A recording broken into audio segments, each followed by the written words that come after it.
Meaning और accounting का process पढ़ा था। आज हम अकाउंटिंग के ऑब्जेक्टिव्स पढ़ेंगे, अकाउंटिंग के एडवांटेजेस और लिमिटेशंस पढ़ेंगे। साथ ही मैं ब्रांचेस ऑफ अकाउंटिंग के बारे में भी बताऊंगी। देखिए बच्चों, ऑब्जेक्टिव्स ऑफ अकाउंटिंग यानी कि अकाउंटिंग के क्या उद्देश्य होते हैं। जो भी बिजनेस हाउस अपने अकाउंटिंग के रिकॉर्ड मेंटेन करते हैं उनका क्या पर्पस होता है। सबसे पहला उनका पर्पस होता है कि वो जो भी बिजनेस ट्रांजेक्शन्स कर रहे हैं, बिजनेस में लेन देन कर रहे हैं, उन्हें उनके सिस्टमेटिक और कंप्लीट रिकॉर्ड मेंटेन करें। क्योंकि जब किसी चीज़ के रिकॉर्ड मेंटेन किए जाते हैं तो इन फ्यूचर भी कभी हमें ज़रूरत होती है तो वो डाटा हम उन रिकॉर्ड्स से चेक कर सकते हैं, देख सकते हैं।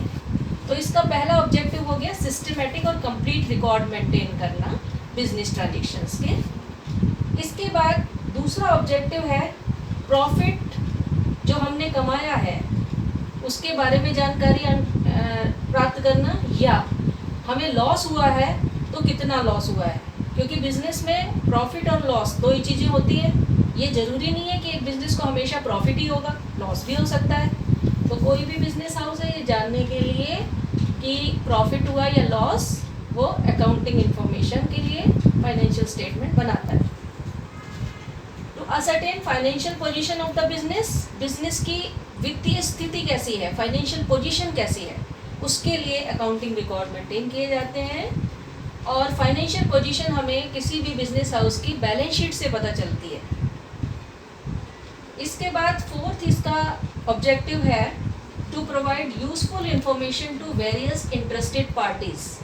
बहुत सारी इंटरेस्टेड पार्टीज होती हैं, जैसे कि इससे पहले की वीडियो में मैंने बताया था यूज़र्स के बारे में। जो अलग अलग यूज़र्स होते हैं, चाहे वो इंटरनल यूज़र हो, एक्सटर्नल यूज़र्स हो, वो अकाउंटिंग इन्फॉर्मेशन प्राप्त करना चाहते हैं। तो ये भी बिजनेस हाउसेस का उद्देश्य होता है अकाउंटिंग मेंटेन करने का, कि उनको ज़रूरी इन्फॉर्मेशन प्रोवाइड कर सके जो भी इंटरेस्टेड पार्टी। तो ये चार ऑब्जेक्टिव्स हो गए मेन अकाउंटिंग के। अब हम बात करते हैं advantages of accounting. Advantages of accounting का मतलब है अकाउंटिंग के क्या लाभ हैं, इससे क्या फ़ायदा होता है बिजनेस हाउसेस को। इसका पहला फ़ायदा है accounting helps in preparation of financial statement. Accounting के जो रिकॉर्ड मेंटेन किए जाते हैं उससे बिजनेस हाउसेस अपने फाइनेंशियल स्टेटमेंट बना लेती हैं।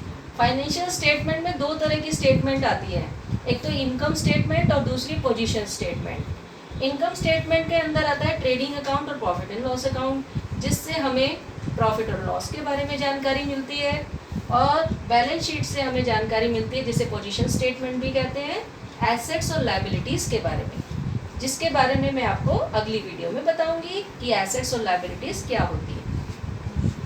तो पहला एडवांटेज हो गया फाइनेंशियल स्टेटमेंट बनाने में हेल्प करती है। दूसरा एडवांटेजेस है अकाउंटिंग इंफॉर्मेशन से it helps the manager in decision making process. Managers को डिसीजन लेने में हेल्प करती है अकाउंटिंग की इंफॉर्मेशन। थर्ड एडवांटेज है systematic accounting records act as a valid evidence in the court. अगर हमने सिस्टमेटिक अकाउंटिंग रिकॉर्ड मेंटेन किए हैं तो कोर्ट में अगर कभी ज़रूरत पड़ जाए, कोई केस कर दे कंपनी के ऊपर, तो वो अपने अकाउंटिंग डाटा प्रूफ शो करके या अपनी फाइनेंशियल स्टेटमेंट दिखा के बहुत अच्छा एक एविडेंस शो कर सकती है अपनी वर्किंग का। इसके बाद आता है अगला एडवांटेज है accounting information is used to make inter firm and intra firm comparisons. इसका मतलब ये है कि अकाउंटिंग इंफॉर्मेशन को हम देख के किसी एक कंपनी की ये पता लगा सकते हैं कि उसका पिछले साल कितना प्रॉफिट हुआ था या पिछले से पिछले साल कितना प्रॉफिट हुआ था, और उन दोनों का कंपैरिजन कर सकते हैं। अगर हम एक ही फर्म के दो पीरियड का कंपैरिजन करना चाहें तो वो भी कर सकते हैं, उसे इंट्रा फर्म कंपैरिजन कहते हैं। और दो अलग अलग फर्म जो एक ही तरह का बिजनेस कर रही हैं उनके डाटा को कंपेयर करने के लिए भी हम अकाउंटिंग इंफॉर्मेशन का यूज़ कर सकते हैं। तो ये चार एडवांटेजेस हो गए अकाउंटिंग के।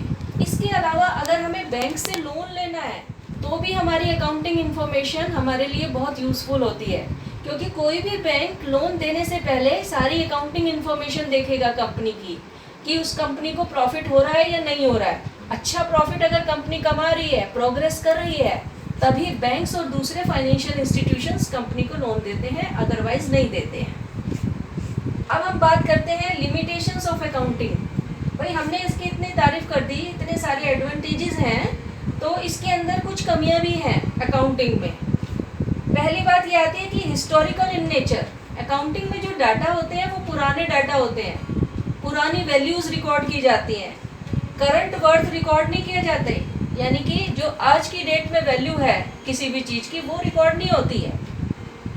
इसी तरह से इसमें जो फिगर दिखाए जाते हैं फाइनेंशियल स्टेटमेंट में, वो प्राइस लेवल में जो चेंजेस होते हैं उसके बारे में नहीं बताया जाता कि कीमतों में कितना परिवर्तन हुआ है, कीमतें कितनी घटी बढ़ी हैं, वो नहीं दिखाया जाता।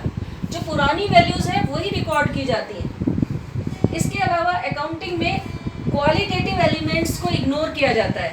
क्वालिटेटिव का मतलब होता है किसी की क्वालिटी से, किसी की एफिशिएंसी से अगर प्रॉफिट हुआ है तो उसको नहीं शो किया जाता कहीं पर भी, केवल यही देखी जाती है कि कितने रुपीस का प्रॉफिट हुआ है या कितने रुपीस का लॉस हुआ है। अगर किसी की एफिशिएंसी से प्रॉफिट हुआ है तो उसकी एफिशिएंसी को कहीं शो नहीं किया जाता। It may be affected by window dressing. इसका लास्ट लिमिटेशन है विंडो ड्रेसिंग होती है बहुत ज़्यादा इसमें। अब विंडो ड्रेसिंग का जो पॉइंट है बहुत इंपॉर्टेंट है।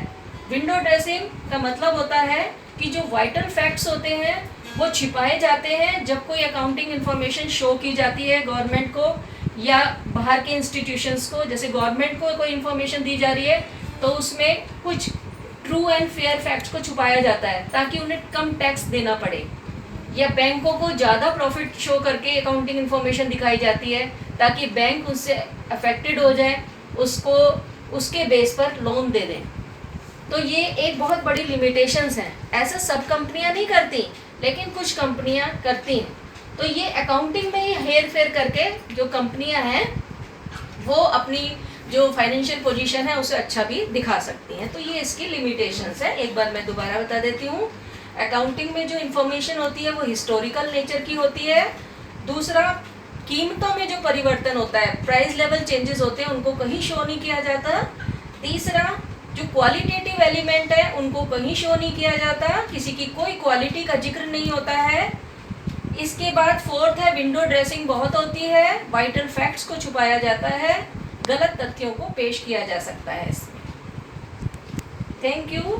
नेक्स्ट टाइम हम नेक्स्ट चैप्टर करेंगे बच्चों। अपना होमवर्क करते रहिए। All the best.